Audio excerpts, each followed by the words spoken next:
well, I'm sorry. Did Dick Grayson hang out for 6 months and then it was like, all right, bye. Who's next? Jason Todd. Great, come on in. Yeah. All right, Sorry you died. Bye. people.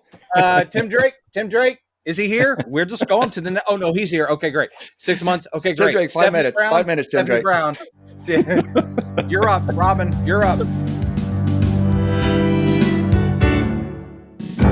So what's going on, Mr. Jones? How you doing today? Well, I have a message for you from someone very special. Does his name start with a J? No. Really? No. So here it is. Ho, ho, ho! Merry Valentine's Day, Dad! Ho, ho, ho, ho! Oh, yeah, that guy. Yeah. I guess he's... doesn't know what holidays are. It is, yeah. A little out of season. What did you want for Valentine's Day? Oh, a relationship with someone emotionally available? Ho, ho, ho, ho. Yeah. I don't know what the fuck that is. I'm okay. How about you? Pretty good, man. You keep expanding your shelves behind. Yeah. As I'm digging stuff out of my closet, I keep finding Atari cartridges and my dad's copy of 2001. At some point, it will start the podcast, and there's going to be a whole diorama behind you. There's going to be like, oh, I forgot. These are famous Civil War battles. I'll be like, what the fuck? Oh, by the way, I'm going to tilt this up so you can see I've expanded a little bit my Superman shelf, which is above me there, just because I realized I have lots of little Superman stuff all over. And I needed to consolidate them. So there's like a little animated series. There's a little Christmas tree ornament Superman up there. So the Superman, and I still need to move that shelf so I get back my signed Action Comics #1. Maybe when I finally come up there and visit you, we can make that a it's like, project. Dude, come on, I need some help. Anyway. Speaking of Superman stuff on the shelf, one of the cartridges I found was no. this. Do you have it? Oh my god! But that was a terrible game. The artwork is really lame. Oh! I think because Sears and Roebuck packaged this one. Must have been some time they did with Atari. I have several that are like that. And that was the best they came up with. Yeah, well, there's a bunch of games like Adventure has this on it, and a couple of the other ones they can Pong. So wow, they really cheaped out. I bet the artwork was all in the box that came in. Yeah, but Superman was not a good game. As much as I was happy, it was like, oh, save Lois. Lex Luthor throwing bombs or whatever the fuck. This is what they're supposed to look like. Yeah. That's what they're supposed to look like. Yeah. Yeah. So anyway, you went with the Ms. Pac-Man. Speaking of crap games, this one was really bad. This was the most horrible port. One of the first arcade. Well, not the first. Oh, I didn't know that. Really, the Atari Pac-Man was crap. Oh, terrible! The first one, anyway. The Miss Pac-Man's actually pretty good. By that time, they'd kind of figured it out more. But that one, Pac-Man and E.T. are like two of the most notoriously horrible. E.T. of course. Did you watch that documentary? Yes.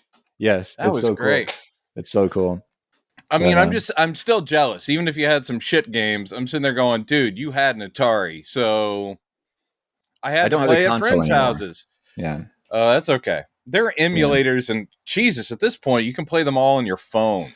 You got like Atari's 50th anniversary pack, and suddenly you've got them all, and you're like, boop, boop, boop, boop, boop, boop, boop, boop. And it's not the same. The most fascinating thing about we'll get into the real show at some point. People just this isn't the show. We're gonna edit all this out, except for that brilliant bit about Valentine's Day. Yes. One of the most fascinating things to me about those early development days of Atari, all these games, for the most part, I think, if not entirely, were all developed by one person a piece. Oh, yeah. One person development teams, and they got no credit. So there was sort of a mass exodus from Atari really early on. A lot of these guys, or several of them anyway, went off and started Activision. Well, the documentary about E.T., which was the notorious Atari killer game, was actually, it was very even-handed, because they're like going, yeah, it was the worst game and it was a disaster, but that's the same guy who created Yar's Revenge. It's like, let's and they focus on him, and it's an interesting, because even when I was a kid playing them, I didn't think about who made them. You know, I didn't think about what the process was. To me, it's just magic. Boop, boop, boop, boop, boop.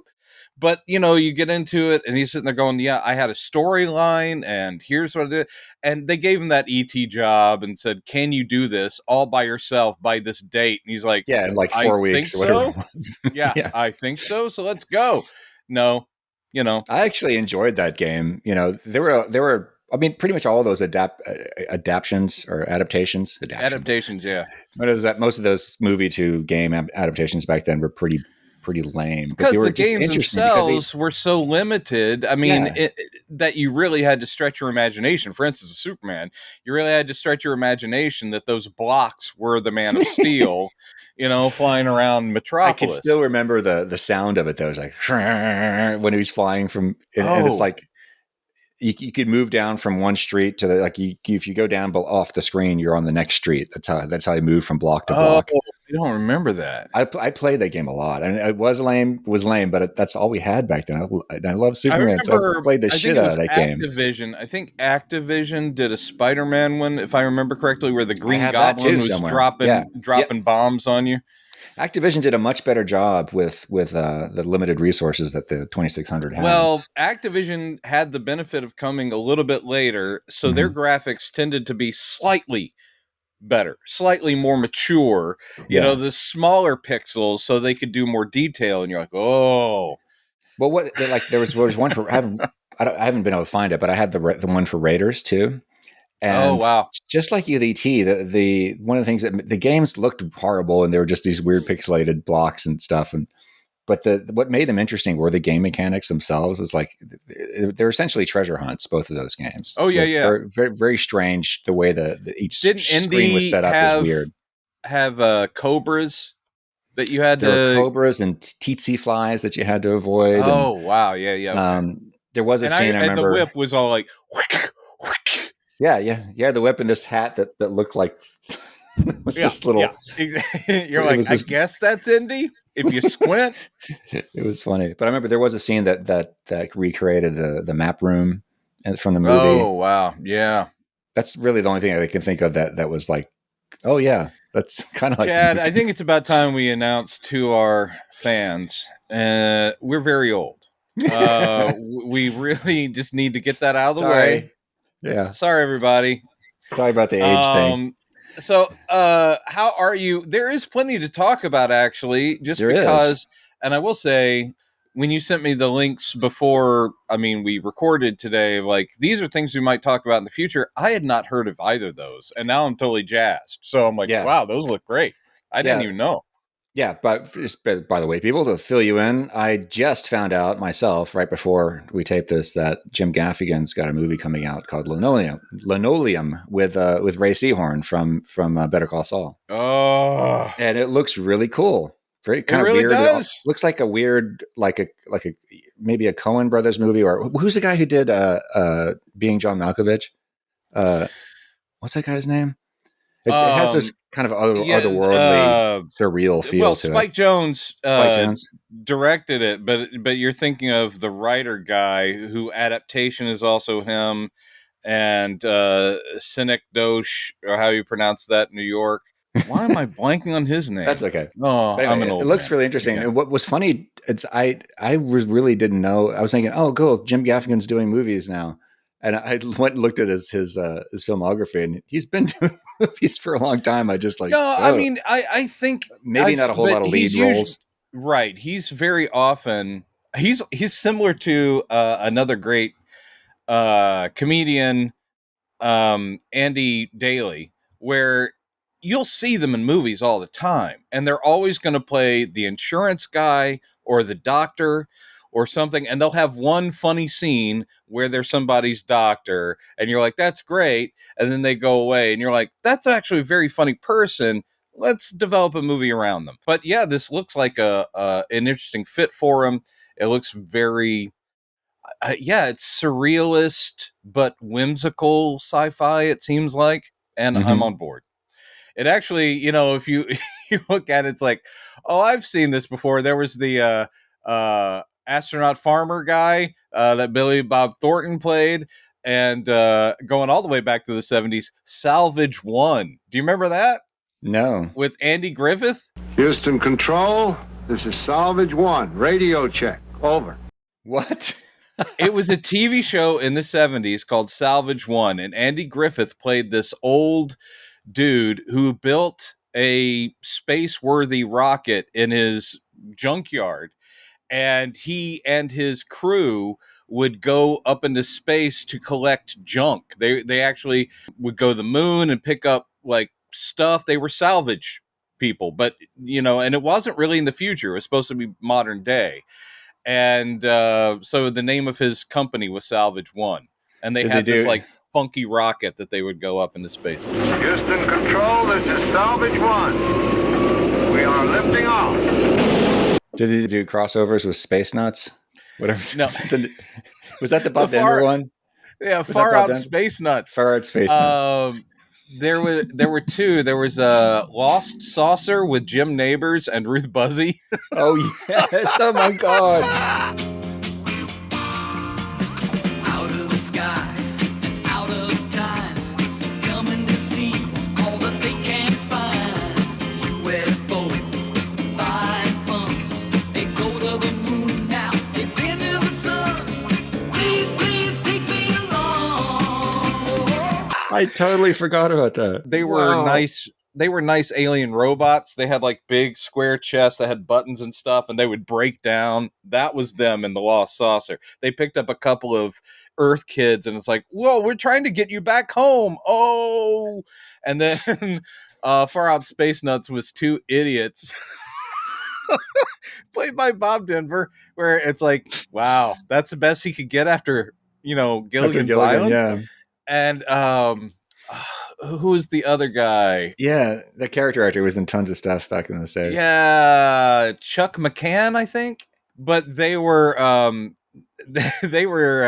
worker dudes who accidentally launched themselves into space because the button he thinks says lunch. They were janitors, He's weren't like, they? yes, they were janitors. It's like, hey, isn't it about time for lunch? It's like, oh, there's a button for that here, but it was launch. Lunch. I said lunch, not lunch. Oh no! Oh, Sid and Marty Krofft, you wacky Sid and guys. Marty Krofft have a lot to answer for, but they're both long dead. Yeah, I used to watch the shit out of those shows. You nailed it, Chuck McCann. When Very you say good. you nailed it, that's both affirming and it also just means how sad my life is. You're both lifting me up and you're smacking me down. Well, yeah. No, So Linoleum with Jim Gaffigan and Ray Seahorn is coming out, I think, next week. Yeah, I think it's a and streamer. then also, I think this week, Hello Tomorrow is starting. There's a lot of stuff coming out this week. I didn't even know what that was. I love Billy Crudup. I love Billy Crudup for one thing. He's the Dr. He'll always be Dr. Manhattan to me. It was like the best thing about Snyder's Watchmen. Well, I think a lot of the many casting, good things about it, actually. Yeah. Yeah, a lot of the casting Rorschach, was dead on. Oh. Rorschach, yeah, and you had Jeffrey Dean Morgan as the comedian. I'm like, geez. Yeah, the Carla casting Gugino as Silk Spectre, the Golden Age Silk Spectre. All right, yeah, we're doing just a hard right, left turn back into Watchmen real quickly. well, there's a lot there that's good. No, that's I don't mind. I don't blanketly hate Zack Snyder. I don't. I know I go that way because he tainted what a word. He tainted a lot of what I wanted cinematically out of DC, but at the same time 300 was a spectacle. I'm not a huge fan of it, but it was good. Never saw that one. And talk about a direct adaptation from Frank Miller's graphic novel. It's like, yeah, he just did it. And then Watchmen, that's about as good as a 2.5 hour version of that storyline could be. Yeah. My major beef with that film was the two kind of major story element changes that he changed, which was what Rorschach does when he finds the child murderer pedophile guy. Yeah. And he what he in the comic, he handcuffs him to a radiator or something. Yeah, and with a hacksaw. It's like you've got to, the only way you can come out if you saw your hand off, and he never comes out. And then in the film, he just chops his brain open, puts an axe in his head, like what happened, a cleaver in his head. Because of the dog and so I get it. But yes, Alan Moore's thing is more like, don't ever say I don't have mercy. I've given you an option. I've given you a chance to escape. It's just really going to be horrible. And I remember people saying that was too much like Saw, so he didn't want to imitate Saw. Like, fuck Saw. Come on, it's Watchmen. I thought the ending. This is weird. This is how our podcast is. We're just bouncing around. But I think the ending. I mean, if you're going to get rid of all that stuff, all that backstory that's laid into Alan Moore's graphic novel, which is the greatest of all time, I just fucking love it. But the thing is if you're going to get rid of all that, then the ending that they came up with, it makes sense for that movie. I'm not saying it's good or great, but I remember not being too thrown. I was like, yeah, that's a way you can go.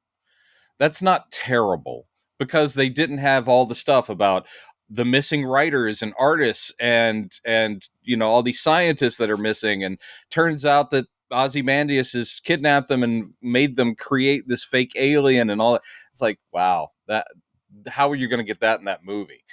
I loved the HBO series. I fucking loved the HBO series. And I like that they brought the alien back for that one in the backstory. Yeah, and then it's still the story from the comic. It's just like, yeah, but here's the thing. There's this sort of leftover thing where they have the rain of the little alien squid things. I'm just like, God, that's great. Yeah. Everything about that series, it shouldn't have worked, and it all did. That's what I'm sure Zack Snyder watched that because he just didn't think he could make that work. And the series came out like, see? You could have done that. Okay, all right, whatever. Shut up, dude. Jeez. Leave me alone, dude. I'm gonna go make my Netflix Star Wars ripoff. That's not a good Zack Snyder. I'm working on it. I got this idea. It's called Man of Steel. He's like, not your daddy, Superman, and Pa Kent's a dick, and he killed Zod at the end. I'm working on it.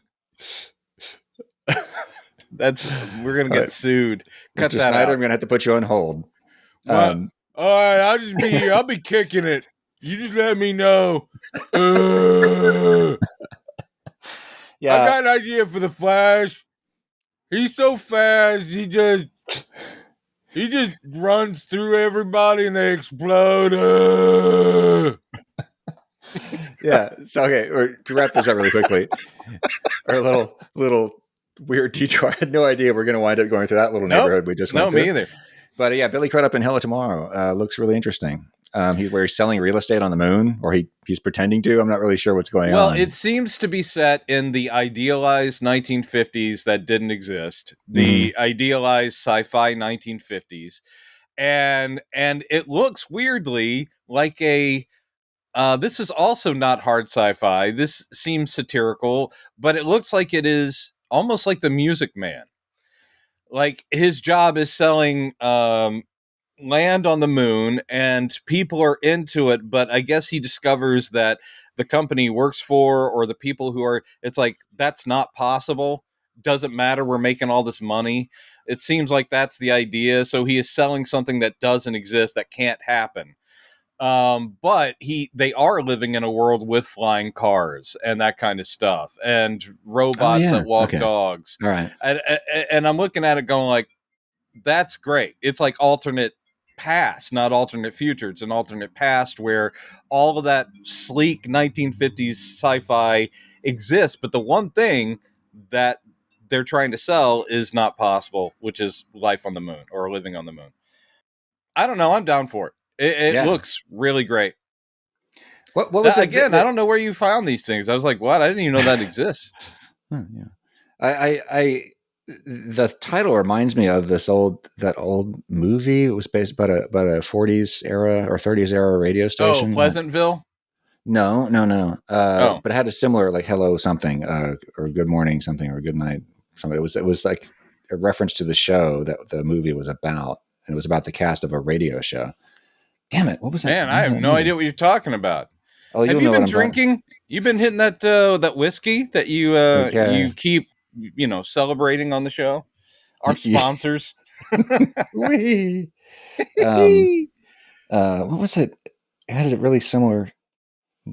God damn it! Movie about. Wow. What was that thing where the guy was like, blah, blah. We're going to have Radio to come up with some sort of interstitial theater. music that plays when we have to do old man Google lookups.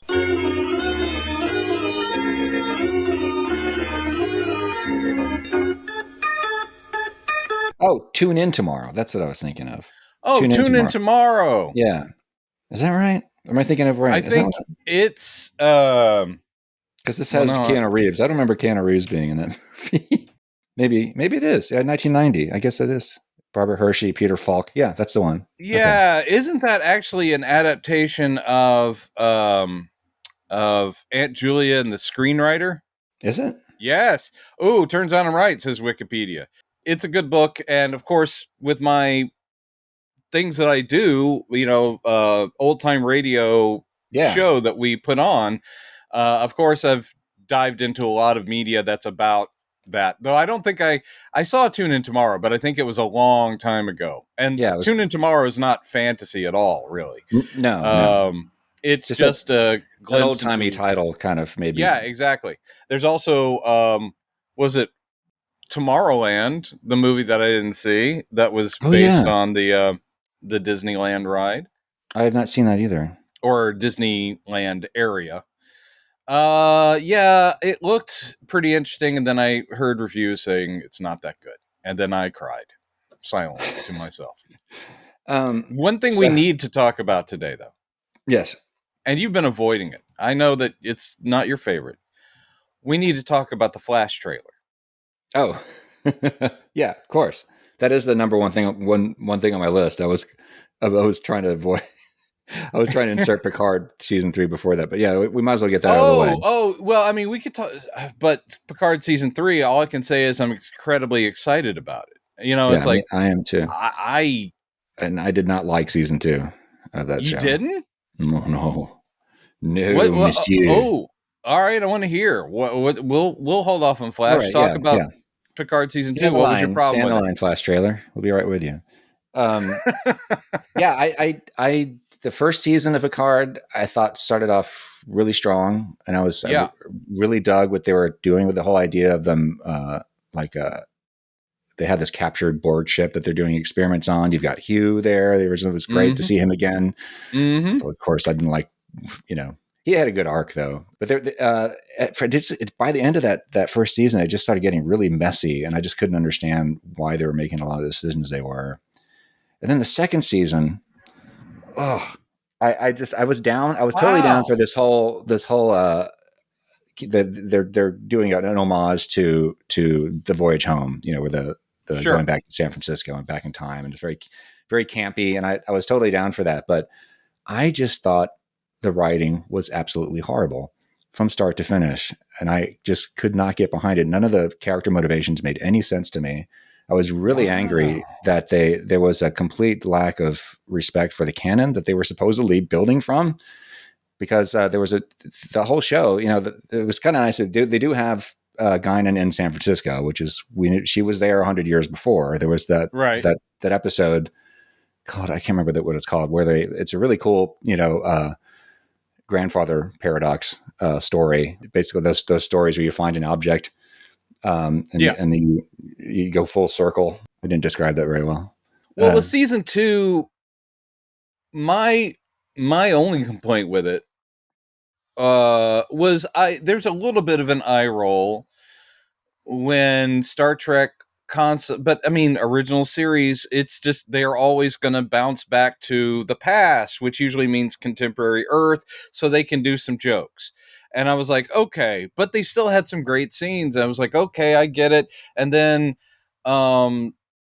their Han Solo guy dude, the roguish dude, stays behind because he falls in love with a nurse. And I'm like, I mean, this is echoes of so much Trek, but at the same time, it was well done. And I liked 7 of 9 and what's her name, being badass ladies running around, So I didn't mind it. This is really where there's a lot of things that this is where what I was getting at. That great Next Generation two-parter where they go back in time because they find Data's disembodied head, or right, in a cave near San Francisco, or no, it's actually on a planet. Was that this distant planet somewhere? And but so wasn't that Times Arrow, and they end up meeting Mark Twain and all that stuff? Yeah, Mark Twain. Yeah. But then it turns out Guinan there, a younger Guinan is there, and that turns out for her that's the first time she's met Picard. So we come to season 2 of Picard, and they're in San Francisco. Guinan is there, and she has no memory.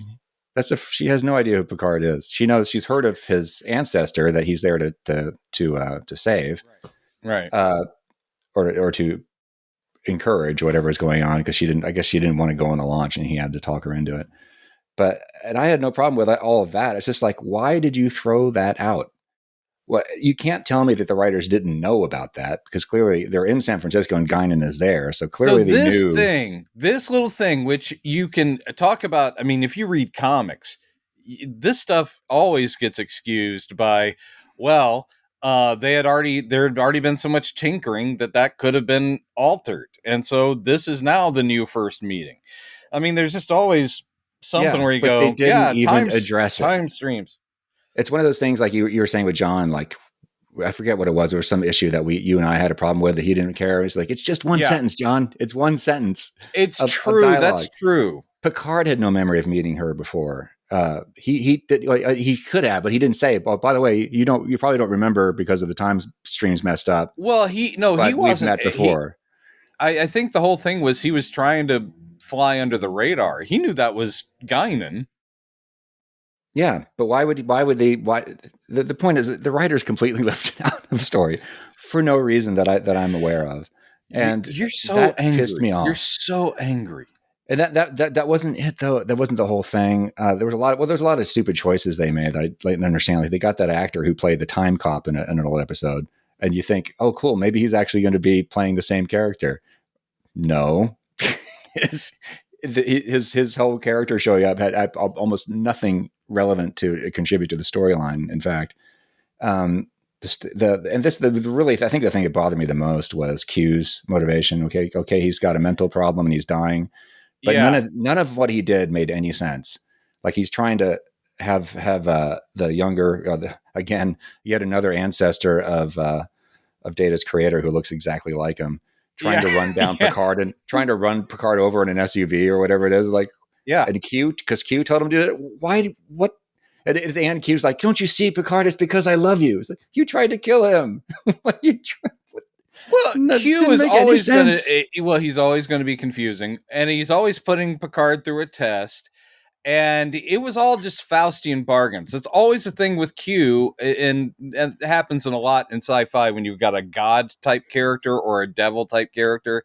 So the whole thing was that ancestor of Noonien Singh, or whatever the name is, he's an asshole, but they gave him the motivation of Q has the secret to help him keep his daughter alive. So basically it's like, what do you want me to do? Oh, I just run over that British guy, that elderly man? Oh, I'll do that. So, I mean, I think that they explain the motivation. It's just not that great. It's like, you want the secret? I got the secret that'll fix all that, your science nonsense. All you have to do is run over that guy. And he's going to survive anyway, because he's Picard. And it's like, Jean-Luc, I'm glad you survived. Q never makes sense. That's kind of Q's thing. Well, but you are totally legit. You watched that season and you left it going, I kept hoping that it was going to I watched every episode all the way to the end. Some stuff I didn't like, and some stuff I did. I thought we spent too much time. This is something I have a problem with Star Trek in general about this. Anytime we visit these great captains in their either the future after they've retired, or in the case of Kirk, when he goes into the vortex, whatever the thing is, and that's like his perfect place. I'm like, why are they so obsessed with like not even 21st century? They all seem to be like 19th century. They all like polished wood surfaces and horses and stuff like. I'm like, dude, come on, man. They can't all be like, yes, the smell of Old Spice. I'm like, fuck you. I'm always amazed that it's like Picard is centuries away from us, and his perfect world is living in that in Tuscany. I mean, it's like, oh, my vineyards. Yes, I know the Picards have vineyards and all that nonsense, and all those flashbacks to his youth, where you're like, what century are they in? I know it's the future, but they seem to be living in like a Bronte sisters world. I'm like, what the fuck is this nonsense? Mother, shall I come and see you, mother? I'm like, where are the robots and the sliding doors? They're not in the past, but they all seem to have this fetish for, you see this thing right here? They called this a Slurpee. You got it at 7-Eleven. It's my favorite. I mean, I'm just like, be contemporary. Yeah. It's always this thing about, you like that painting? No, I want to see your fucking holograms that you got around your house. God damn it. Yeah. Get off that horse. Get on a robot horse. Yeah. that whole thing with him going through the character development of recap, rediscovering this thing in his past, I just thought was one of many things about the show that was very clunkily written. Yeah, I mean, actually, I thought all that character backstory stuff is fine. I'm totally fine with it. I thought they stretched it out too much, and it was a little too heavy-handed. And I also sat there going, "Wow, I guess they're setting up a romance and have since season 1 with the Romulan, non-Romulan time watcher person, who is a good actress, and I looked her up and I was like, well, that's not age appropriate. And I looked her up and I'm like going, she's in her 60s? Wow. She's hanging in there. But anyway, so but I'm still sitting there as a fanboy going, where's Beverly Crusher? Well, that's who he's supposed to end up with. Everybody's coming in season 3, apparently. I know. I'm in there. I was surprised. They called me up and they said, do you want? I was like, yeah. Yeah. Finally. Everyone's in there. Demand. Hi, everybody. And just walk out. The thing that I thought was good about season 2, which I just don't, again, they kind of fumbled the balls. It was a cool idea having, what's her name? You mean she merges Alice with the lady Borg who Queen. becomes the Borg Queen, the new Borg Queen? Yeah. That should have been the whole story should have been around her, because she was great. The actress they had playing the Borg Queen, who just died, incidentally. Yeah, I mean, she was horrible. Great. So they had a really good thing. Actually, I sat there when season 1, and they showed the Borg Queen. I was like, are they doing some sort of digital de-aging, or is it just makeup on Alice Creed or whatever? I thought it was makeup. her, and I was like, wow, yeah. It's a completely different actress who's totally nailing. And those were some of the best scenes, with her in it, and with them. Yeah, they were really good. And I liked that there was one scene where I thought, okay, this is well written. Was the scene where Picard was talking to his ancestor and giving her a pep talk outside that gala, whatever it was, and it was one of Picard's words of wisdom speeches, and it was. Boy, he does those all the time. That was very well written. I was like, okay, here's Picard. I was like, where? I don't know where he's been up until now, but here he is. So I wouldn't have even brought it up. You just hate the show so bad. I'm just amazed I was curious at to see how what much you thought about hate it. But I am excited for 3, because people who agree with me, who hated season 1 and 2 way more than I did. Robert Meyer Burnett is the one who's been very vocal about this. That he has a history of working on Trek too. I think he was involved in the Trek restoration project in the day for the original series. He was very vocal about disliking. He doesn't like any of the new Trek. He doesn't like. He doesn't like Discovery. He doesn't like Strange New Worlds. Discovery doesn't do much for me, and I really hate.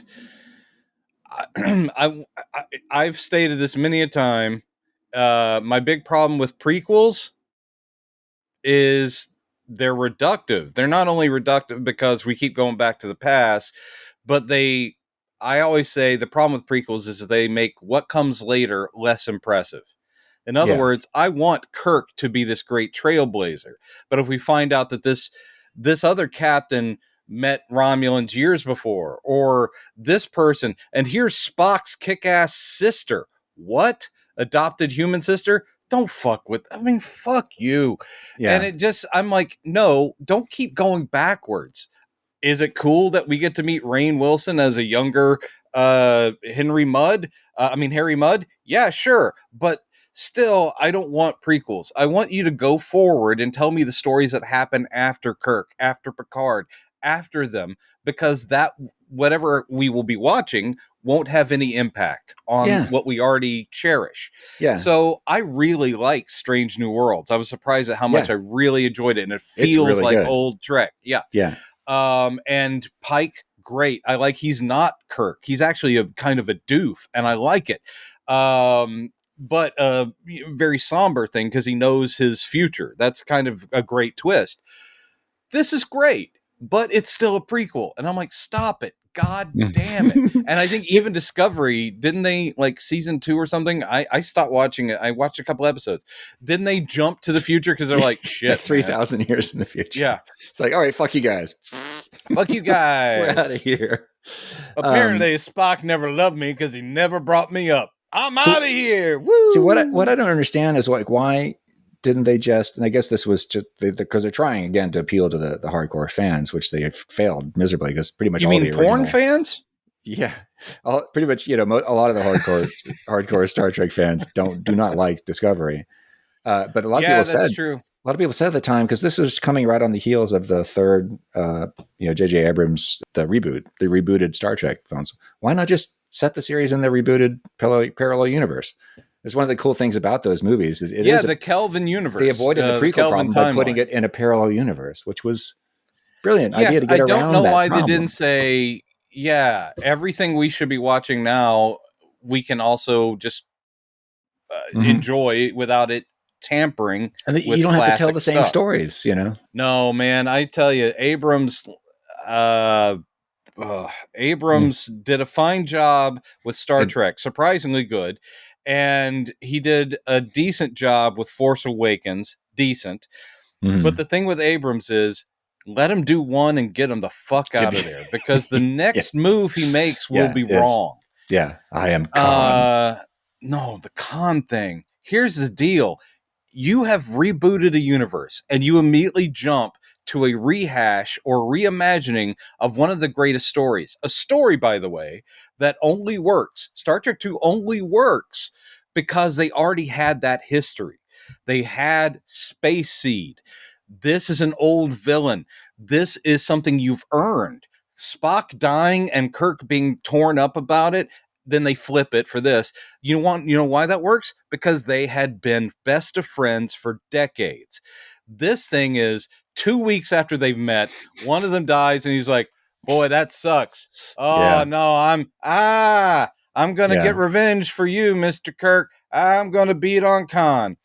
Yeah. Man, if they had done the second movie as a rehash of Space Seed, like here's our introduction to Khan, in this universe, but it's not the story points of Wrath of Khan. You have to earn all that stuff. The great thing about Star Trek, the first one, is they're all meeting each other for the first time, and you see the little germination of those great characters. You see, Bones and Jim, they pretty much instantly are like bros. There's that frisson between Spock and Kirk. That's great. They're not there yet. Do that second movie, have a completely original story, or do one of the early original series episodes, but adapt it, make it more modern, do all that shit. But you don't jump to one of the greatest movies, which really works because you've got an old rivalry and an old friendship. The only and J.J. Abrams did put this in the movie to try to we're jumping on J.J. again. Our party address game. That problem, but this was this was one of the things about the movie I liked. just because it was Leonard Nimoy, because he was still around.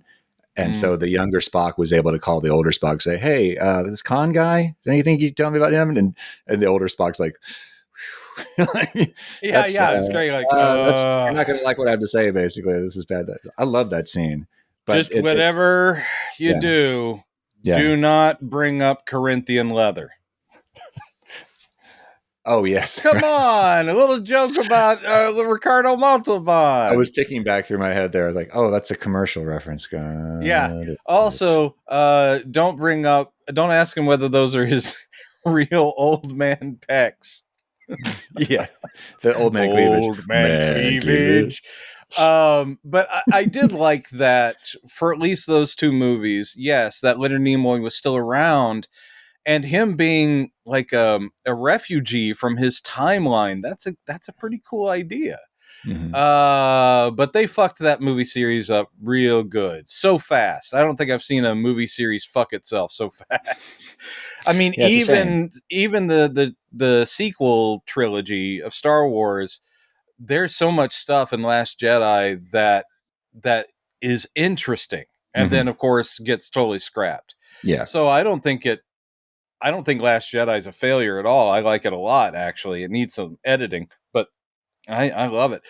And then, of course, it's like, quick, JJ, fix it. The way I'll fix it is ignore all that shit and come up with some really bad paste over continuity. That bullshit. Sorry, I'm getting angry again. Yeah, hey, let's talk about the Flash.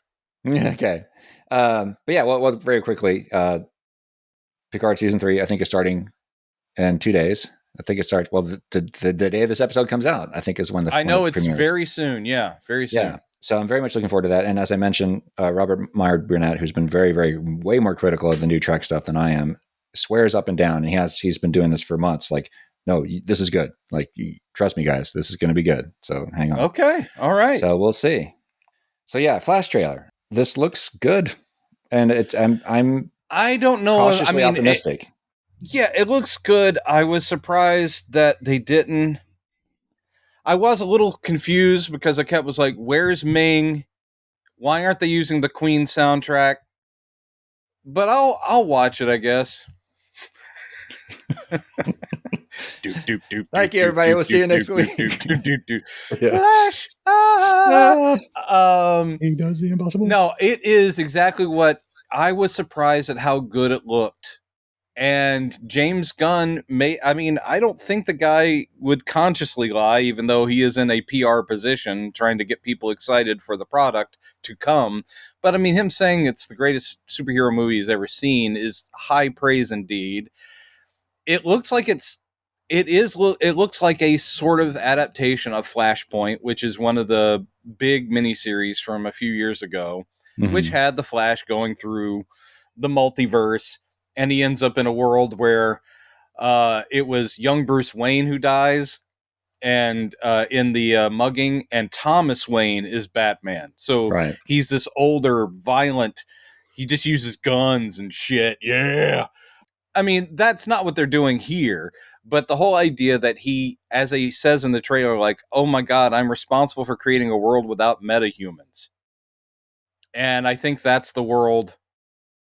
Is that going to be? It's a little unclear. Michael Keaton's world. Yeah, it's like, is that everything happening in one universe, or is he visiting other universes? No, he's going through. He's going through the multiverse. Yeah. Well, I think he only goes to 2.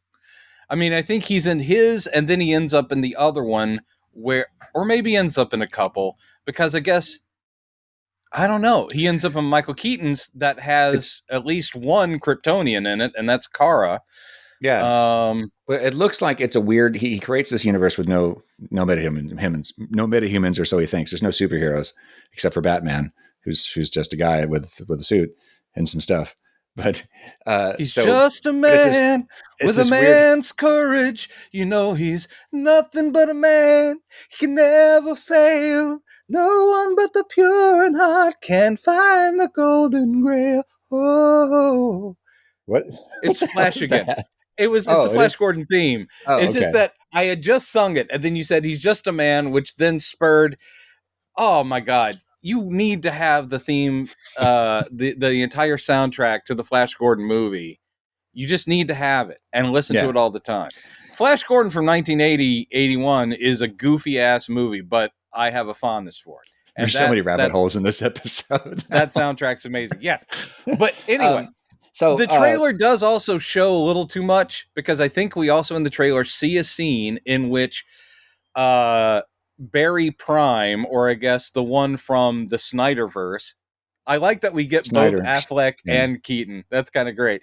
But they show that scene where he's doing the and the lightning is going through him and then getting his other Barry self. So I think we're seeing him give the other Barry flash powers. Yeah. I was watching some breakdowns of that you can see very briefly in the trailer that the Batwing, Keaton's bat plane is hovering above them with a chain coming down. So he's channeling the lightning down. So all three of them are working together to try to recreate this experiment. So what I'm clear about, what I was trying to say is that it looks like he's created this weird amalgam universe, but that's a mixture of the Keaton's Batman, the Snyder verse, and some others, some other strange stuff where obviously the Flash never happened and there's no other superhero. Superman never made it to Earth for some strange reason. And it looks like, I know you said there was a theory that this new Supergirl was the offspring of Christopher Reeve's Superman. Yeah, they're calling her Kara, it looks like maybe the thing is, because in Flashpoint, isn't it that Superman has been in an underground bunker like she is in this movie? Like that is true. In Flashpoint, like the government claimed, the ship, and so Superman, never was Superman. He was being experimented on, all that stuff. Right. So that is possible what they're doing here.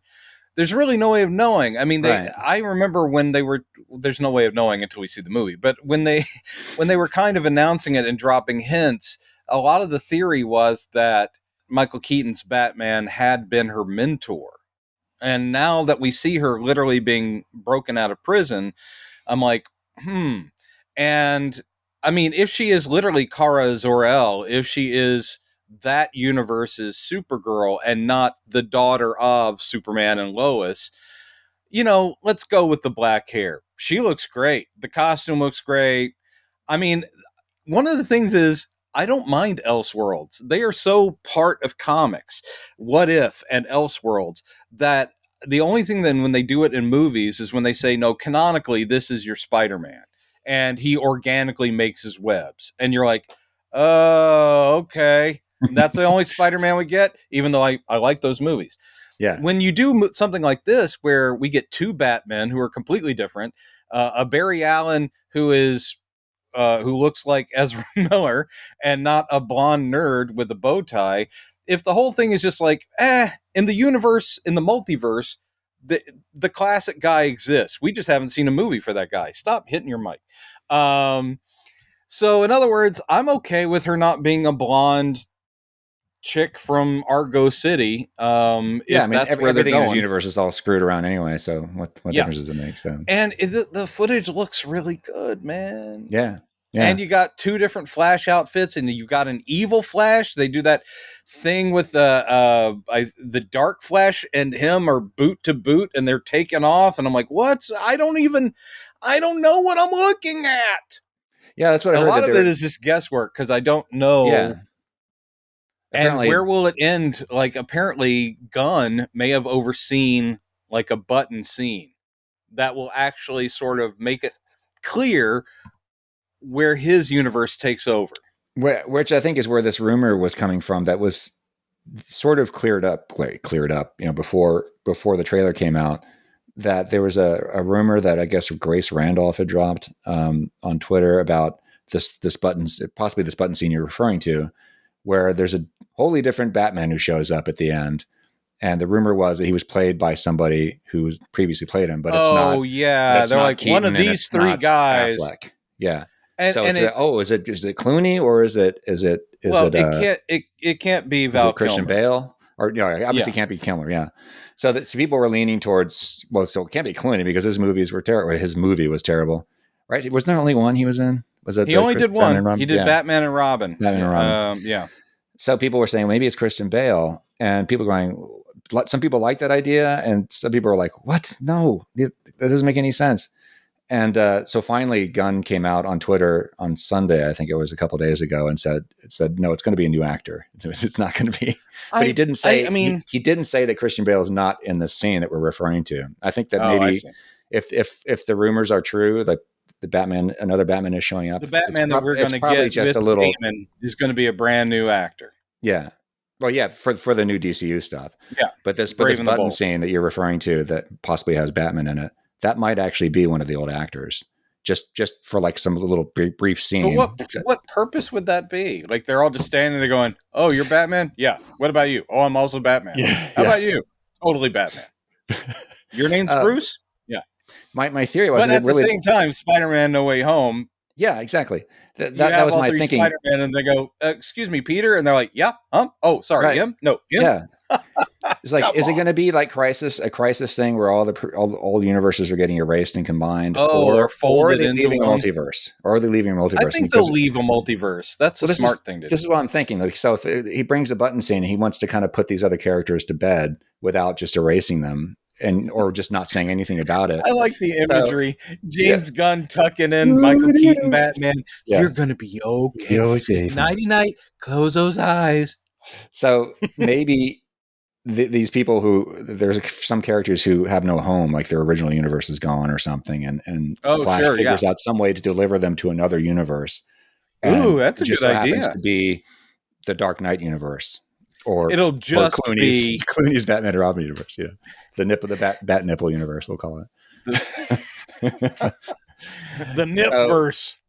I don't know. It would be weird. Speculating. After all, we do have a movie already with Batfleck and Keaton in it, so why not? And I got to say, I mean, chills with old Michael Keaton, who I have to say, even when I saw him in Spider-Man Homecoming, I was like, you've kept yourself in shape. I mean, you're an old dude, but you're still like a wiry little guy. I'm like, yeah, all right. And so when they were saying like, oh, he might come back as Batman, I was like, are they just going to totally obscure him in shadow or something? I was like, no. In the trailer, I don't know if they're doing anything CG to clean it up, but he looks great in the suit. Yeah. Well, I know that he is old Batman. They don't have to de-age him. There's like, no, he's Bruce Wayne. He's just he's still in the suit and he's old. Well, there's a shot I missed where it must be before that scene where they're in the Batcave, where I'm guessing it's Bruce Wayne and he's got long like old, like gray stringy hair. Oh, I didn't see that. Yeah. So I'm guessing is that there's that scene that everybody's making a big deal about where Keaton goes, yeah, I'm Batman. And it's like, why are they surprised that they're already in the Batcave? They're already in the Batcave. Yeah, they may have encountered him first because I'm guessing that Barry's trying to find Bruce Wayne. Yes, that's true, and it's very possible that it's not his Bruce Wayne. Yeah, he's like, he was probably denying that he's Batman at first, like going, "No, Batman, what's that?" And then they find their way into the Batcave. And he goes, "Okay, I'm Batman." That's plus, my guess. I will say this. It's a much better modern version of his original cowl because they were still figuring that shit out back in 1989. But I'm sitting there looking at it, and there's no doubt about it that I am strongly in the camp of the tall, pointy ears. All the Snyder stuff where he wants to be doing Frank Miller, so it's all the little like I have. When they just do that silhouette when Keaton walks in and it's just like boom, I'm like, God damn it, it's primal. I love superheroes. I love the comic world. So Superman is my guy, but talk about chills. I see Batman on screen and I'm always hoping it's good. So this trailer worked for me and I am hopeful. Now the elephant in the room, Ezra Miller as a person, God bless them. I hope everything comes out all right for not only them, but also the people they affected, because it's not just Ezra Miller. If it was something that they did to themselves with all that stuff, that's bad. But unfortunately, they also brought in other people. So in other words, I hope it's not just because of Warner Brothers needing a big hit and needing the money that we're just going to be okay with what Ezra Miller has been up to. I really want to like this movie without having that shadow over it. But yeah, I don't know. And if this is Ezra Miller's last run, as Flash, I thought they were good. But you need to be a good human being. So maybe the next Flash movie is a different Flash. Yeah. And I will be okay with that. Yeah. That was the thing about the change the subject back to the Bale rumors, the Christian Bale rumors. Like, oh yeah, I guess in theory, I guess I can see why people would be excited about that, but it really made no sense to begin with. Like, why would Gunn, having the chance of a lifetime to do the DCU he wants to do, why would he say, "Oh, see for Batman"? Oh yeah, let's just use Christopher. I didn't buy that. Batman. I heard that rumor too, and I didn't buy it. Simply because. Even if he wants to do a Batman and Damian movie where Batman is older, and I really wish they would. I mean, we do have the Batman, and we can just go over to Matt Reeves' universe and have fun with the young Batman. But if they want to go older, he would be an idiot not just to find his guy, his Batman. Yeah. It's like, we don't need to bring back Christian Bale, who has better things to do. Well, and I've been reading this, finally, getting around to reading. It's great. Isn't it first great? Part, Batman and Son. And I wanted to show Andy Kubert's artwork is gorgeous, but at times just absolutely breathtaking. I mean, panels like this. Yeah, look at that. Come on. That is absolutely fucking gorgeous. Plus, also the blue cape. Yeah, yeah. What a flashback. Blue and gray. Side note: it looks like Batfleck is wearing a blue and gray suit in the Flash. There's some very brief battle sequences where it's clearly not Keaton; it's Batman. Oh, yeah. So I need to go back and rewatch. I watched it a couple times. Yeah, and I'm just there's a person in a red cape flying around, and I was like, get. There's two things that's interesting about this is Morrison's Batman and Son run. The Batman in the story is not that old. He's not gray hair. Well, it's true, but that is part of the DC flexible timeline thing. Right. Because they are acknowledging every Robin, and yet they're still saying that Bruce is like 38 or I'm like, well, I'm sorry. Did Dick Grayson hang out for 6 months and then it's like, all right, bye. Who's next? Jason Todd. Great, come on in. Yeah. All right, sorry you died. Bye. People. Tim Drake. Is he here? We're just going to the. Oh no, he's here. Okay, great. 6 months. Okay, great. Tim Drake, 5 minutes. Brown, 5 minutes. Tim Drake. Brown. You're up, Robin. You're up. Oh, I have a son now. Great, perfect. Yeah. So I kind of understand why he. It kind of makes sense if he's resolved to the fact he has to build his Batman alongside Matt Reeves' Batman, who is the younger version. And who maybe they're going to have a Dick Grayson in that universe. We don't know at this point. So maybe he starts with, 35, 38-year-old Batman who's now with Tim Drake and has been with Tim Drake for a couple of years. As it is, that's how the story starts off. Right. Drake, and then great Robin, very loyal. And then, Robin. Tim Drake's great. Yeah. And there's some great stuff in here. Like, I didn't tell you a little secret. We had a kid. Uh-oh. My only criticism. There's a couple of things. I need to go back and reread it because it's funny how quickly it moves. It's like the story has like a short attention span. Like it jumps around a lot. Yeah. Like one of the very first panels, like it's the first scene where it turns out the man bats, the ninja man bats. That I love that whole sequence. But this panel I show you, that's not Batman. That's actually a cop dressed up as Batman who's right. Okay, yes. And so in the next panel of the next page, the real Batman shows up right as the fake Batman is shooting the Joker in the face. Yeah. But how could you figure that out from this one? It's really only in the subsequent panels where Gordon is going, "Oh, but yeah, by the way, that was an ex-cop dressed up as Batman." What the hell is going on? I had no idea. So it's a little confusing sometimes. The blocking. Well, I mean, and there's no denying that all the Kuberts, father and sons, they're all brilliant comics artists. But it's also possible that Grant Morrison is trying to be cinematic, as in, you'll find out when I need you to find out. True, it's like, you're just going to have to look at a panel and go, what? And then someone will explain it. Because he does like a lot of WTF moments in all of his stories, no matter who's drawing them. He loves to like have you go, what just, and then the next page you go, did you believe that hologram? Like, oh, okay. I guess that was a hologram. I didn't know. What, you got to tell me. You get later into this, and right as the story is really getting interesting, all of a sudden there's a short story about the Joker. It's not even a comic. There's a few illustrations. I'm like going, what? No. I don't want to read I will say this about Morrison.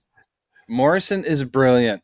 Undeniably. He is also all ideas. He is all ideas. And sometimes he's actually able to nail down a story. But he is prone to whim and whimsy. Did you ever read Final Crisis? Which was a Grant Morrison. It's a Grant Morrison DC event. So it all came out of his brain. And it's got these brilliant concepts, including at one point, Superman recruits all the Supermen from the multiverse, and there's this double page spread of it's not just him, it's every iteration, including Apollo from the Authority, and including Captain Carrot. I mean, it's just like every interpretation of the Superman concept is flying. And they're all just like this huge group. And you're like, God damn it, that's great. But at the same time, the storyline is just like, what? Yeah. It's like, okay, they're trying to solve Orion, the new god's murder, and he was killed with a time bullet. And you're like, what? And at a bullet shot through time. And then at the end of it, it's Batman versus Darkseid. And you're like, what? It's a real fuckaroo. And that's the one where that's what started him off. Grant Morrison's run on Batman is because he did the whole thing of Batman dies in Final Crisis, and then his soul bounces through time through a bunch of different Wayne family members. So you see the Wayne family, they all become sort of Batmen, and you're like, okay. And then he resurrects in the modern day, and Grant Morrison's like, great. So I mean, I'm like, what? Yeah. And I love the man, but it's just like maybe 2 less shrooms. Yeah. I'm not saying cut out the shrooms, just maybe just 2 less. Because that the story, and I'm sure this is what Gunn is really going for, is the story of Damian Wayne being introduced and stuff, and the dynamic between him and Tim Drake and Alfred is great. It's great stuff. But I just wish that Grant Morrison could have hung with it a little bit more and said, oh wait, here's a short story about Joker. Here, now I'm jumping into the way future where Damian Wayne is now the Batman and he's bald. I don't know why, but I got to that point. Oh, going, you know why? Because he got those genes from Ra's al Ghul. Yeah. Ra's al Ghul has that majorly receding hairline. I thought there were issues missing. It's like, oh wait, were there other issues that were written by somebody else? The man just bounces around. And I had to look it up. It's like, no, that's what he did. So I have to go back. I have to re-engage because I was getting frustrated. So now that I'm kind of more acclimated to it now. But you just got to get back into the Morrison vibe, which is real loose. It's just like, I'm trusting you. Take me on an adventure. Yeah, but I see why. I definitely get why Gunn wants to do that story. You know, I get it. I will say, of course, as far as the Morrison ride, the one I read before this was also Superman, which is here it is. No, where did I put it? Oh, here it is. Yeah, it's just which is also, like I said, it's a bunch of short stories. It's trippy, yeah, but it's a lot easier to follow. Yeah, it's true. Yeah. So anyway, yeah. So there. So there was no Marvel's trailer. I guess I thought there would be. That was the rumor. Yeah. And that's okay, man. We did get another indie trailer, which nobody was talking about, and which I know there was a lot that came out on Super Bowl Sunday. But I was too caught up in the game. I know, man. Go sports team. But as far as indie, it still looks good. Still looks really good. Psyched. And finally get a little bit of Phoebe Waller-Bridge shouting, Indy! And him going, what are you doing here? I'm trying to save you. That's funny. And then them jumping out of a plane. Which I'm wondering if they're going to quote Attack of the Clones there. If like you go, good job. Which is that scene in the stadium, but where they're shackled to those posts. Yes. Obi-Wan says, "What are you doing here?" to Anakin? Anakin goes, "Trying to save you." He goes, "Oh, good job." So I hope there are no callbacks to Attack of the Clones. I hope not too. I couldn't help but think that. It's like, I'm trying to rescue And then you. immediately after that, Phoebe Waller-Bridge has the midsection of her clothes torn away. Yeah, right. The Curse of Padme. It looked great. It did look great. And you get some Mads Mikkelsen in there. That's a great scene where he just goes, "Are you still the same man you were?" He goes, "Are you still a Nazi?" Yeah. Come on. Yeah. I'm there. And I people are still talking don't know about what the fuck it's about, but I'm Right. ready. Yeah. Yeah, people have been talking about the de-aging in the trailer, which does look really good. Yeah, it looks better than The Irishman. Yes, very much so. I liked The Irishman. It could have been shorter, and that technology is amazing. But what was funny, and you probably saw this too, is once it had already been released, there were amateurs online going, "I can do that better." Yes. And then they were like posting, you're like, hire these people. That looks so much better than what we got. Well, that's what happened with Lucasfilm when after that last the final episode of season 2 of The Mandalorian came out with Luke. You get great moment. Oh yeah, but not so great effects on his face, which we all kind of forgave. It's like, okay, that looks weird, but thank God he's here. Yeah. Somebody on YouTube did a deep fake on that and did a much better job. They hired him. Lucasfilm hired that guy. Awesome. And then we get in Boba Fett, Book of Boba Fett, we've got much better looking Luke than we did in the Mandalorian. That's true. So they are doing do you that. think they're going to clean that up for a release at some point? Oh, the Mandalorian, like go back and fix it. Yeah, I keep like, hoping. I've gone back and checked a few times. Yeah, I'm sure when it happens, it'll make the news. People will be talking about it. Yeah, no, I think that's because again, the technology is not exclusive to anybody. So there are people out there just randomly doing it, and you're like, that looks better than what was in that thing. It's insane. But also, the problem is not just about de-aging faces; it's about body movement. Exactly. Because watching, even the curb stomping, where you're like going, that's supposed to be a 35-year-old Robert De Niro curb stomping a dude to death, and you're like going, yeah, no, that's a 70-year-old man or 80-year-old. And it's just like in Captain Marvel. I love Samuel L. That guy has held together so well. And he really acts the fuck out of, I'm young Samuel L. It's 1990. And then there's that scene where he and Captain Marvel run across that hangar. And I'm like, no, that's a 70-year-old man running. I'm sorry. There's no digital de-aging for like, I'm coming. Here I come. Yeah. Maybe it's time for a whole body swap at that point. I know. But I know Indy is got my hopes. And I'm really just hoping. I got excited about this because apparently this is not new news. This was dropped or hinted at several weeks ago. But James Mangold looks like he's going to be directing the Swamp Thing film, and he's very excited about it because he tweeted a picture of it, then James Gunn retweeted it. So it's like, well, obviously he's probably going to be directing the movie. They haven't announced it yet, but that's cool. And Mangold did Logan, which is a great movie, one of the best superhero movies ever made, I think. Some things that could be better, but it was still really good. When you compare it with all the other solo Wolverine movies, it's fucking Citizen Kane. Yeah, X-Men including Origins. The one didn't he do one of them himself? For the first one, what do you Wolverine, mean? The first Wolverine. Mangold did that and Logan. He did 2 of those. Did he? Yeah. He didn't do X-Men Origins because that was crap. No, not that one. Did he do The Wolverine? Yeah. Which was the better of the okay. Yes. But Logan's great. Logan is great. Oh, it's fantastic.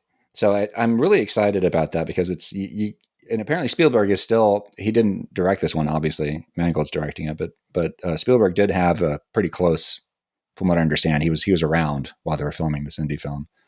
So, well, that's good. Yeah. So, I mean, that's the only thing is I kind of wish for symmetry's sake it was him, but you just gotta let go and let God, Chad. You gotta let go and let God. Yeah, The Wolverine. That's the one he did. And I was looking at this recently. I didn't know Kate and Leopold. Remember that? It's another movie with Kate and Leopold. Jesus, Hugh Jackman. yeah. Mm-hmm. He directed that as well. Did he? Uh-huh. God, he's worked with that man a lot. And he wrote it. He wrote that. Or at least co-wrote that. Kate and Leopold. Interesting. Jesus, Kate and Leopold. So I'm really excited about Indy, and I am too. I mean, all these little, it's all coming down the pike. I've never been good about managing my expectations because I am a kid still and I get worked up. I mean, I remember being this excited about every single, like, Man of Steel. I was totally jazzed for Man of Steel. And then it's sort of sad when you go and then you get disappointed. And luckily, a lot of the Marvel films specifically live up to the hype. This week, I'm seeing Quantumania, my friend. Yet another thing is happening this week. Yeah. Yep, going to go see it on Thursday, and I cannot wait. Yep. That's the Cannot Wait song. Also and from The I Flash. have a feeling. Yeah, From also the from Flash Flash Gordon soundtrack. I cannot wait to get in Dale's pants. No, that's not how it goes. That's not how it goes. Oh. But as a kid, I did have a crush on Melody Anderson as Dale Arden. You've never seen Flash Gordon, have you? You're looking at me like I'm an alien. To be completely honest, my dad and my stepmom took me to go see that movie at Sharpstown Mall. Ooh. And I was so there was a Disney movie showing next door, and I can't remember what it was. It might have been a rerun, like a re-release of Lady and the Tramp or something. Around that time, it could be Black Cauldron. Maybe, yeah. Or I don't The remember. Rescuers Down Under. It might have been The Rescue. It was something like that. I think it was a movie I'd seen before. Dad could tell that I was not enjoying enjoying Flash Gordon. So he says, "Why don't you go next door and watch the Disney movie?" Because back in those days, you could do that. You could just sneak around. Yeah, that's true. You could hang around after the movie was over and watch it again. Yeah. What is your problem? I had very refined. No, not refined. Yeah, I can tell. I've always been very picky with my taste, even when I was a kid. Well, I love Flash Gordon as in the character, the universe, all that stuff. And Flash Gordon, the movie, even as a kid, I am discriminating enough that when I watched it, I was like going, I really enjoyed that. I wish they had taken it a little bit more seriously. Because it is very campy. On purpose, it's being very campy. And even as a little kid, I was like going, they've turned it into more of a cartoon than what it was as a comic strip. This is a little goofier than I want. But there's no denying that thing pops. And again, Queen soundtrack. So yeah. it is a classic. And I'm not going to fight you on that. No, not. Also, you're not like, I would not be able to through the screen. Yeah. Here come my fists of justice, Chad. Watch out. Bang. Boom. Yeah, good. That's what I wanted. Anywho, so much to be excited for. Yeah. Yeah. What else? By the way, did you got the pictures of the Oz Wonderland War? I did remember that. Yeah, I did remember. Well, obviously I bought the issues, but I was digging this out. I was like, what? I have no memory of this. And you can see this little price tags. I think I bought it at Nan's, or there were back issues that I bought somewhere. Now, did they come like as a pack? Some like comic shops will do that, where it's like, no one's wanting these Captain Carrots, so we're going to put 10 of them in one bag and say that's a $2 bag. No, apparently not. They were $2.50 a piece in separate bags for 1990 or whenever it was I bought them. That's you no one loves Alley Cat Dabra and Fastback the Turtle like you do, man. Those are the only two I remember by name: Captain Carrot, Alley Cat Dabra, and Fastback. Right. Who were the other one? There was the duck that's like Aquaman. I don't know. See, I get the mix Iron. Pig Iron. Yeah, he's like Colossus.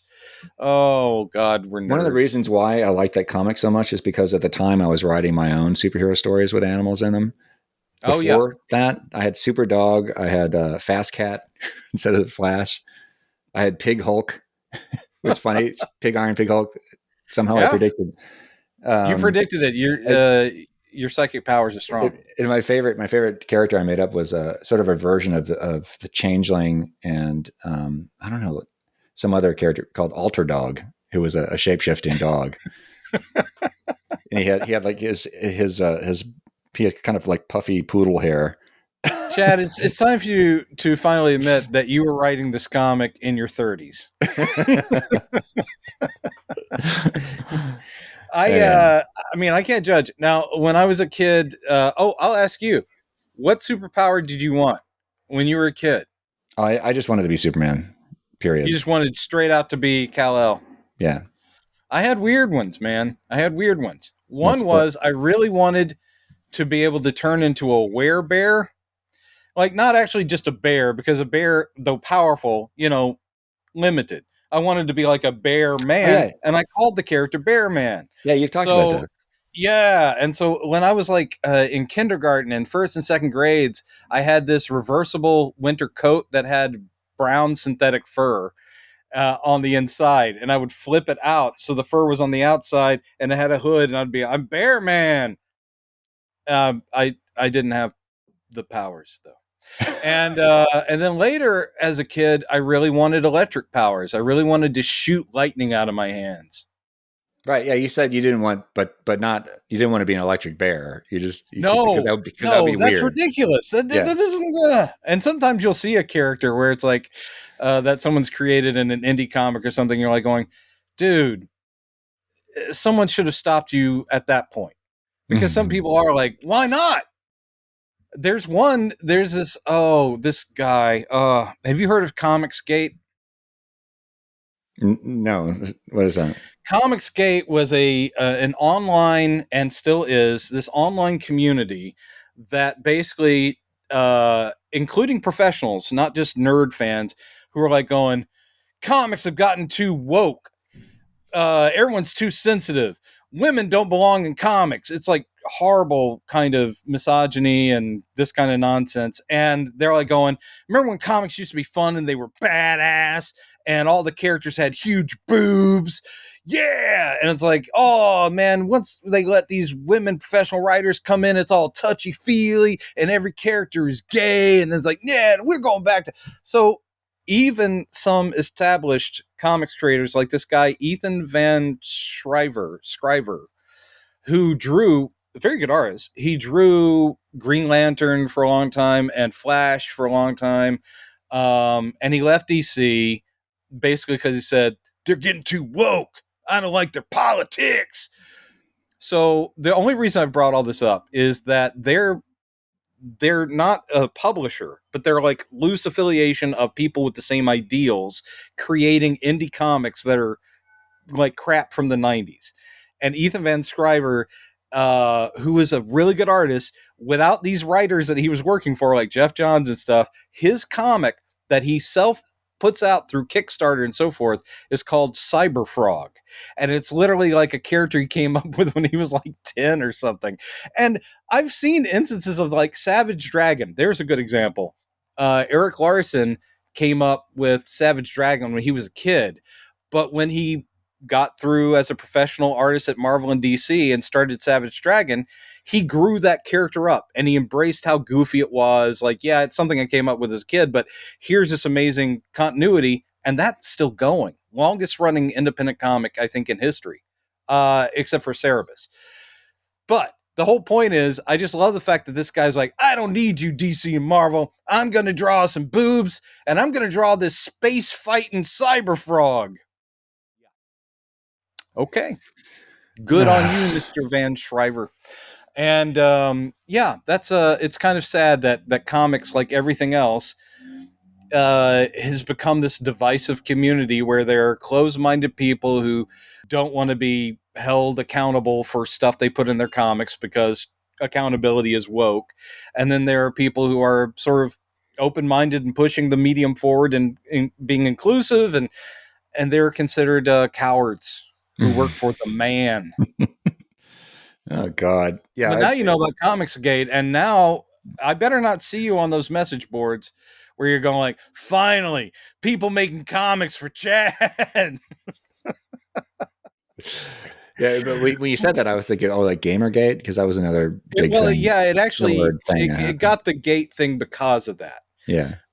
Because that's similar. It's exactly that. It's a bunch of gatekeeping nerds who didn't want women in their gaming communities. It's like, I don't want to go up against these chicks who are on their Twitch and stream and they're doing the thing, and like, women, get out of games. You're like, what are you people talking about? It's so disheartening. Boys Club.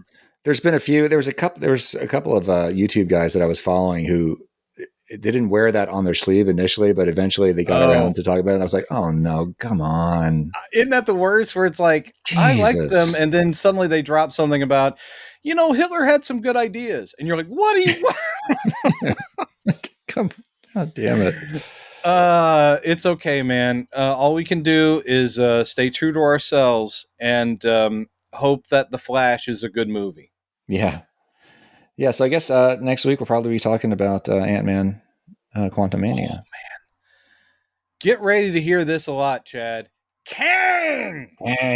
Yeah. I'm very excited. And the advance word. Because people, there's always those review embargoes. They can't get into details. But you get all these people who've seen it, early things, and they'll say, all I can say is, and they're all saying like, yeah, Thanos was great. But Thanos ain't shit. They're like going, Thanos was the warm-up act, and Jonathan Majors as Kang is terrifying. Yeah. They're also saying the post-credit scenes are really good. So no hints I've heard so far as to what they're talking, but it apparently has something to do with where things are headed. When are you seeing it so I don't spoil it for you? I'm going to see it as soon as I can. Okay. Yeah, just don't tell me anything. I don't want to text you like going, can you believe when blah, blah, blah showed up and blah, blah, blah, blah. I will have seen it by the next time we tape. By the time we tape. Chad, I can't stop my thumbs. They're still going. I can't stop my thumbs. Yeah. I can't stop my thumbs. That's a good old man reference. Hey. I can't stop my leg. I can't stop my leg. Robert Klein, ladies and gentlemen. Klein, yeah. Well, it was good talking to you as always, Mr. Man. I don't know what our listeners get out of any of this. I hope they enjoyed it. And I also hope they had a Merry Valentine's Day. I keep meaning to insert what they call CTAs in the midst of our conversation, call to action. I don't know what that fuck. Well, because people leave comments sometimes. People leave comments sometimes, right? Sharing their thoughts about what we're talking about, and we need to solicit that. God damn it, I did it again. We need to solicit that more. Yeah. Maybe next week we'll think of, but yeah, a little interactivity. That's a good idea. Let's just right here wrap up and say, Chad, you and I are always willing to talk about anything, which is, I think, pretty apparent because I talked about Cyberfrog and actually gave a guy who I think is a piece of crap way too much airtime. But thanks, what Brandon. what do you guys want to hear us talk about? Is there a subject or fandom that you want to hear our hot takes on, which will probably be mild room temperature takes? But yeah, if there's something like we just haven't thought of, if you guys are like, when are you going to get around talking about Battlestar Galactica? I'm ready. That's going to be a long homework assignment for me because I didn't watch that series. Space 1999 will not be something I'll address because that show bored the shit out of me when I was a kid. So I can't talk about that. Yeah, I didn't watch that either. I watched the original Battlestar Galactica. Yeah, for sure. Oh, yeah, no, that's what I was talking about. But I also watched the recent one and it was really great. And I helped Edward James Olmos on the phone. It's another celebrity story. Yeah, tech support for Final Draft, the screenwriting software, and I worked for those guys too. Wow. My celebrity stories, that's going to be, I'm going to start doing my own podcast of just like Brendan Meta Guy, called Brendan Meta Guy. Well, can you tell a story in like 2 minutes since you just brought it up? Sure. He was very nice and not very humorous. And I get it. Like he was just calling like, I need help with the software and you are someone who works with the software. And our company said, look, if it's someone that you know that calls in, because we do get celebrities and directors and whatever, blah, blah, blah, help them with their problem first. Once you've helped them at the end, if you want to wrap up by saying, by the way, big fan. So that, I did that exactly. I helped him with his problem. And he was just so serious. He was so serious in the entire thing. And he did remember my name. And I think he's like, thank you, Brendan. You've been a big help. And I was like, I'm glad I was. I was like, I do have to let you know, I've been a fan of yours for years. I remember watching Zoot Suit. I mean, stand and deliver. I am a huge fan of yours, and Battlestar Galactica is great. And he's like going, it's doing very well, and I'm glad you like the show. he was so flat affected, and he didn't seem like I was annoying him, but he just seemed like, I got no time for this. Yeah. So that's not one of my great celebrity stories, but I remember hanging up. Later on, this is the better wrap up. Later on, I think just a couple months later, while that show was on, one of their script supervisors I also helped. And I mentioned I am a fan, and I was, of Battlestar Galactica. She was like, oh, Brendan, you've been awesome. And I was like, yeah, I helped Edward with a problem before. And she goes, he's a little grumpy. And then she goes, I'm so glad you're a fan. She goes, you know what? You helped us out so much. I'm sending you some stuff. And I was like, really? You don't have to. But a box showed up at the Final Draft offices for me, and inside, signed cast photo. I still have my Battlestar Galactica cap, and the little thing that was signed by her was just like, Brendan, you were awesome. And then it said, so say we all, with her name on it. Oh, nice. Yeah, it was totally, I was like, look, I just did my job, but she was very appreciative, and that was very cool. Oh, she also sent me a DVD box set. Oh, wow. Of their first season. Holy shit. I already owned, so I gave it to somebody else. Can you, if you think of it after this, can you take a picture if that's the signed, if you have it handy? Her saying, so say we all? Oh, no. It's not here. Or if it is here, okay. It's in a box in the thing. I swear I didn't make it up. I'll bring out my Battlestar Galactica hat, which actually is in my hat collection over there. But pictures or it didn't happen. That's not what I'm saying. Yeah, pics or it didn't happen. Yeah. Did I tell you about the time that Orson Welles gave me his Oscar? I don't know where it is. It's somewhere over there. I got it though. Totally got it. Anyway, but that's my story there. And nice. He was a lovely gentleman. But I will talk later. And so say we all. So say we all. See you next week, people.